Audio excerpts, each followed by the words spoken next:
I want to turn to what's going on the Hill. What is your view of Vladimir Putin? I think Vladimir Putin is an old school communist, a former KGB agent. He's not to be trusted, and he is dangerous. The way I view this is that China, Russia, Iran, and North Korea are engaged in a new Axis powers, and they are not on America's side. Let's be crystal clear about that. You have to walk circumspectly in these perilous times on the world stage. But America is back. America is strong again, and that is good for us and for freedom-loving people around the world. Mr. Speaker, I want to talk about your plans for what you and the President call one big, beautiful bill.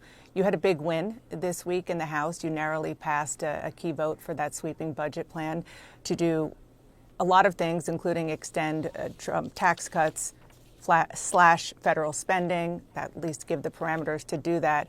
When you met with the President and the Senate Majority Leader, John Thune, this week, did you get a sense from the Senate leader that he is going to continue with the plan that you propose? Because there's, as you know, some pushback in the Senate.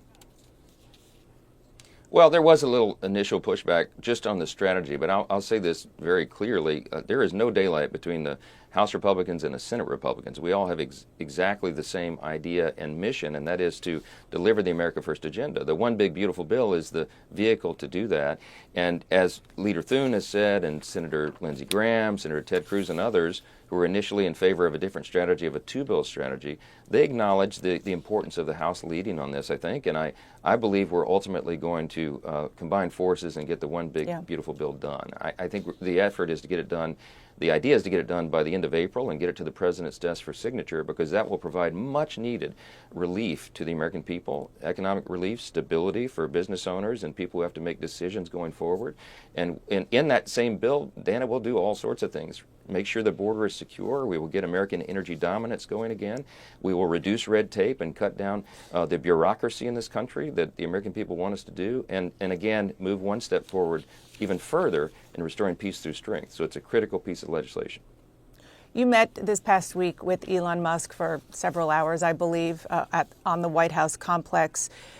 Did you talk to him about when you pass the bill to keep the government running, when at least you hope you will do so, that you will include cuts in that mirror what he is trying to do? Big cuts, in some cases almost eliminating agencies.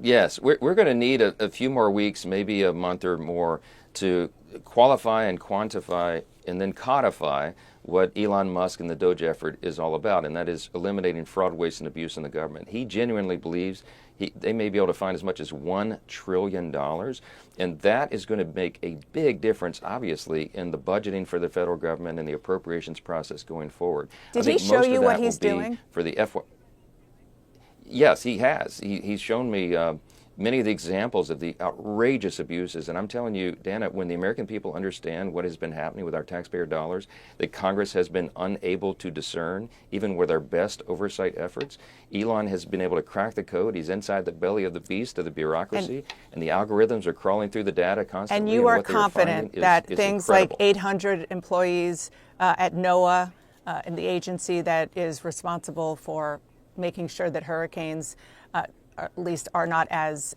devastating because people know about it ahead of time, in states like yours of Louisiana, you're confident that those cuts will not end up hurting the American people? They don't go beyond the waste, fraud, and abuse that is understandable that you want to eliminate? Yes. What you're going to see is a very careful attention paid to ensuring that the essential programs of the federal government, the things that make sense to American taxpayers and that follow common sense, will be sustained and supported and funded, but that the fraud, waste, and abuse will not. Elon himself has acknowledged there's no playbook for what's happening right now. This has never been done before, and that's kind of the point. It's why it's so exciting. He understands that some mistakes will be made along the way, but they'll be immediately corrected. And you've seen that, for example, with USAID. There were enormous abuses there that enraged the American people. But But at the Secretary of State under Marco Rubio's leadership, they're going through literally with a line by line on the line items of USAID, and they're giving waivers for the programs that do need to be continued. For example, the things that confront the Chinese aggression around the world. Those are the kinds of efforts you're going to see in every agency of the federal government, and that is a great thing for American taxpayers and for the future of our country. As we learn more about this, beyond what we're hearing from the federal employees who are getting fired, I would love for you to come back and talk more about it as we get more transparency, which I do hope that we get along with you. Mr. Speaker, thank you for being here. Thanks so much. Thanks for having me.